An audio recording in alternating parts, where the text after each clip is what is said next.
திருச்சிற்றம்பலம். தென்னாருடைய சிவனை போற்றி, எந்நாட்டவருக்கும் இறைவா போற்றி. அனைவருக்கும் வணக்கம். நாம இன்னைக்கு வைகாசி மாத பலன்களை பத்தி பார்க்க போறோம். அதற்கு முன்னாடி நம்மளுடைய சேனலை சப்ஸ்கிரைப் பண்ணிக்கோங்க. இந்த மாதம் என்னென்ன கிரகங்கள் மாறுறாங்க அப்படிங்கறத நம்ம முழுமையாக பார்க்கலாம். இந்த மாதம் பார்த்துட்டீங்கன்னா செவ்வாய் தன்னுடைய சொந்த வீட்டிலே இருக்க போகிறார். ஆட்சி பலம் பெற்று பலமாக இருக்க போகிறார். அடுத்தது புதன் அப்படின்னு சொல்லக்கூடியவர் 15ஆம் தேதிக்கு மேல தன்னுடைய சொந்த வீட்டுக்கு ஆட்சி பலம் பெற்று போக போகிறார். அடுத்தது குரு பகவான் 18ஆம் தேதி உச்சமாகிறார். அதாவது நம்ம குரு பயிற்சி சொல்லுவோம் இல்லைங்களா, அந்த பயிற்சி இந்த மாசம் 18ஆம் தேதி நடக்குது. இப்ப பாருங்க, இந்த மாசம் செவ்வாய் ஆட்சி, புதன் 15ஆம் தேதிக்கு மேல ஆட்சி பெறக்கூடிய காலம், இதெல்லாம் அருமையா இருக்கக்கூடிய காலகட்டங்கள். குருவும் உச்சம். அதே போல இன்னொரு விஷயம் கேட்டீங்கன்னா, புதனும் சுக்கிரனும் பரிவர்த்தனை ஆயிக்கிறாங்க. அதாவது புதனுடைய வீட்டுல சுக்கிரனும் சுக்கிரனுடைய வீட்டில் புதனும் இருக்காங்க. இது சுப கிரகங்கள் பரிவர்த்தனை ஆகுது அப்படின்னா அது மிகப்பெரிய ஒரு ஜாக்பாட், மிகப்பெரிய ஒரு யோகம். இது ஒவ்வொரு ஜாதகத்துக்குமே கண்டிப்பா ஒரு நன்மைகளை கண்டிப்பா கொடுத்தே தீரும். அதுல எந்த மாற்று கருத்துக்கு இடமே இல்லை. அதே போல மாதம் நம்ம சொல்லக்கூடிய பலன்ல இது நடக்கும், இது நடக்காது அப்படிங்கிறத தெளிவா கொடுத்துருக்குறோம். நடக்கின்ற விஷயத்தை நோக்கி மட்டும் உங்களுடைய பயணத்தை வைங்க. இது வராது, இது வேண்டாம் அப்படின்னு சொல்றத விட்டுருங்க. அல்லது இது நடக்கும் அப்படின்னு சொல்றோம் இல்லைங்களா, அதுல மட்டுமே கான்சென்ட்ரேஷன் பண்ணுங்க. மத்த எந்த விஷயத்துல கான்சென்ட்ரேஷன் பண்ண வேண்டாம். ஏன்னா கிரகங்கள் அது தன்னுடைய கடமைகளை சரியாக செய்வாங்க. நம்ம தூங்கிடலாம், கிரகங்கள் தூங்காது. ஒவ்வொரு நொடியும் அவங்க என்னென்ன பண்ணணுமோ அது கரெக்டா ஒரு சின்ன ஒரு விஷயத்த கூட விடாம நமக்கு செஞ்சு கொடுத்துருவாங்க அப்படிங்கறத உண்மை. அது நல்லதாக இருந்தாலும் சரி அல்லது கெட்டதாக இருந்தாலும் சரி. இப்போ இவ்வளவு யோகங்களும் இந்த மாசம் நடக்க போகுது. இந்த கிரக சேர்க்கைகள், கிரக கூட்டணி, அதே போல பரிவர்த்தனை யோகம், இதெல்லாம் இந்த ஜாதகத்துக்கு என்னென்ன பண்ண போகுது அப்படிங்கிறத நாம இப்ப முழுமையாக பார்க்கலாம். கடகராசிக்கு உண்டான வைகாசி மாதம் பலன்கள் எப்படி இருக்கும் அப்படிங்கிறத பார்க்கலாம். கடகராசி பொறுத்த வரைக்கும் பாத்தீங்கன்னா 2ஆம் அதிபதியான தனஸ்தானாதிபதியான சூரியன் லாபஸ்தானத்துல இருக்காருங்க. அருமையா இருக்க போகுதுங்க. இந்த மாசம் பண வரவுக்கு குறைவு இருக்காது. உங்க பொருளாதாரம் ஓரளவுக்கு இந்த மாசம் தள்ளிக்கொள்ள கூடிய அளவுக்கு இருக்கும். வருமானம் கொஞ்சம் நல்லா இருக்க போகுது. எதிர்பார்த்ததை விட நல்ல லாபங்கள் கிடைக்கிறதுக்கு உண்டான வாய்ப்புகளும் உண்டு. நம்பிக்கையா இருக்கலாம்னு வச்சுக்கோங்களேன். இந்த மாசம் ஏதோ ஒண்ணு விஷயம் நடக்கும் அப்படிங்கிற அமைப்புகள் உண்டு. அதே போல உங்க ராசிக்குள்ள குரு வருகிறார்.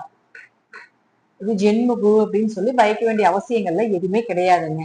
எப்பவுமே ராசிக்குள்ள குரு வரக்கூடிய காலகட்டங்கள் தெய்வமே உங்க கூட இருந்து எல்லா விஷயத்தையும் காப்பாத்தி கொடுக்கும். நீங்க என்ன தெய்வத்தை வணங்கினாலும் சரி, அது உங்க குருவாக இருக்கலாம், அது உஷ்ட தெய்வமா இருக்கலாம், உங்களுடைய குல தெய்வமாக இருக்கலாம். எத்தனையோ தெய்வங்கள் நம்ம கன்னி தெய்வங்கள் இப்படிலாம் ஒவ்வொரு விஷயம் நம்ம கும்பிடுறோம் இல்லைங்களா. அது எதுவாக இருந்தாலும் உங்க கூட இருந்து இந்த வருடம் முழுவதும் உங்களுக்கு துணை இருக்கும். கெட்ட செயல்களை செய்ய விடாது, நல்ல செயல்கள் மட்டுமே செய்வதற்குண்டான வழிகளை கொடுக்கும் அப்படிங்கிற அமைப்பெல்லாம் உண்டுங்க. அது மட்டும் இல்லாம அவர் 9ஆம் அதிபதியுமாக இருக்கிறதுனால பூர்வீக சொத்து, அப்பா சொத்து, எல்லாமே இந்த குரு பயிற்சி இந்த 18ஆம் தேதிக்கு மேல நடப்பதற்கான வாய்ப்புகள் உண்டு. அப்பாவுடைய ஆரோக்கியம் நல்லா இருக்கிறது, இதெல்லாம் நல்ல ஒரு சர்ப்ரைஸான ஒரு மாசமாக இந்த மாசத்துல இருந்து கடகராசிக்கு தொடங்கும் அப்படிங்கிறதை மாற்று கருத்துக்கு இடமில்லை. அதே போல 3ஆம் அதிபதியான மற்றும் 12ஆம் அதிபதியான புதன் அவரும் 11ஆம் வீட்டுல இருக்கார். 3 11 இருந்தா கடுமையா முயற்சி செய்து லாபம் சம்பாதிக்கிறதுக்குண்டான எல்லா விஷயத்தையும் எல்லா நோக்கு பார்வையிலும் நீங்க கொண்டு போவீங்க. அப்ப எப்படி ஜெயிக்கிறதுக்குண்டான வாய்ப்பை கொடுத்துரும். கூட பிறந்தவர்கள் மூலமாக உதவிகள். அதே போல 15ஆம் தேதிக்கு மேல தன்னுடைய சொந்த வீட்டுக்கே புதன் வந்துருவார். ஆட்சி பலம் பெற்று வருகிறார். அப்ப 12ஆம் அதிபதி 12ஆம் வீட்டில் இருந்தால் பயணங்கள் நிறைய மேற்கொள்ளக்கூடிய சூழ்நிலைகள் வரும். தானா சம்பாரிச்சு தானா மேல வந்து தானாக தன் குடும்பத்தை உயர்த்தக்கூடிய சூழ்நிலைகள் இந்த மாசம் உங்களுக்கு ஏற்படும். 12ஆம் அதிபதி 12ஆம் வீட்டுல இருந்தா கணவன் மனைவிக்குள்ள அந்யூன்யங்கள் நிறைய இருக்குங்க. பயப்பட வேண்டியதே கிடையாது. நிறைய தீர்த்த யாத்திரை போறது, கோயில் கட்டுமான பணிகள், நிறைய உதவிகள் செய்யறது, இதெல்லாம் உண்டு. அது மட்டும் இல்லாம அங்க ஆல்ரெடி சுபகிரகமாக இருக்கக்கூடிய சுக்கிரனும் பரிவர்த்தனை 12ஆம் வீட்டுல இருக்காரு. அப்ப சுக்கிரன் ஆல்ரெடி 12ல் இருக்கும்போது சுப செலவுகள், சுப விரயங்கள் உங்க குடும்பத்துல நடக்க போகுது. உங்க குடும்பத்துல ஏதாவது ஒரு நல்ல செய்திகள் வரப்போகுது, நல்ல செலவுகள் செய்ய போறீங்க அப்படிங்கிற அமைப்பையும் சொல்லுது. ஒரு வீடு வாங்குறது, ஒரு சொத்து வாங்குறது, வண்டி வாகனங்கள் வாங்குறதுன்னு ஒரு அமைப்பு, இதெல்லாம் நிச்சயமா உண்டு. ஏன்னா சுக்கிரன் உங்களுக்கு 4ஆம் அதிபதியும் ஆகிறார். வீடு மனை சொத்துக்கள், வண்டி வாகன பிராப்தங்கள், ஒரு மாற்றம் பண்றது, புதுசா வாங்குறது, பல சில ஏதாவது இருந்தா அந்த பொருள் புதுசா வாங்குறதுக்கான ஒரு வாய்ப்புகள், இது எல்லாமே கடகத்துக்கு நிச்சயமாக ஏற்படுத்தி கொடுப்பாரு. அது மட்டும் இல்லாம புதனும் சுக்கிரன் பரிவர்த்தனை ஆகும் பொழுது மனசு கொஞ்சம் தெளிவா இருக்கும், நிம்மதி கிடைக்கும், ஆரோக்கியம் நல்லா இருக்கும். இத்தனை நாள் இருந்து வந்த உடம்புல இருந்து வந்த வலி வேதனைகள் எல்லாம் விலக போகுது. நல்ல மருத்துவம் நல்ல மருந்துகளோ கிடைக்கிறதுக்கு வாய்ப்புகள் உண்டு. அடுத்து பாருங்க, செவ்வாய் 10ஆம் அதிபதி, அவர் 5 குடையவராகி அதே வீட்டுல இருக்காரு. இப்ப 10 குடையவர் 10ஆம் வீட்டிலேயே இருந்தால் நிச்சயமாக தொழில் வளரப்போகுது, தொழில் வளர்ச்சி உண்டு.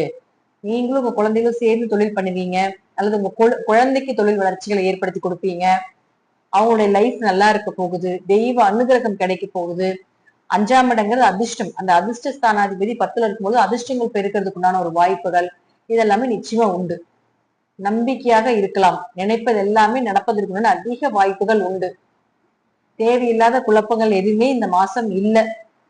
சோ இந்த மாசம் உங்களுக்கு வர்றது எல்லாமே பாத்தீங்கன்னா தொழில் நல்லா இருக்க போகுது, குழந்தைகள் லைஃப் நல்லா இருக்க போகுது, காசு பணம் கொஞ்சம் சேர போகுது, பொருளாதார சிறப்பா இருக்க போகுது, குடும்பத்துல சுப நிகழ்ச்சிகள் நடக்க போகுது, உங்க பேச்சுக்கு ஒரு மரியாதை, தொழிலே வந்து பேச்சையே தொழிலாக வைத்திருக்கக்கூடியவர்களுக்கு எல்லாமே ஒரு நல்ல வருமானத்தையும் நல்ல வரவேற்பையும் கொடுக்கக்கூடிய ஒரு மாதமாக இந்த மாதம் இருக்கும். அப்படிங்கிறதுல மாற்று கருத்துக்கு இடமே கிடையாது. நம்பிக்கையாக இருக்கலாம் அப்படிங்கிற அமைப்புகளும் உண்டு.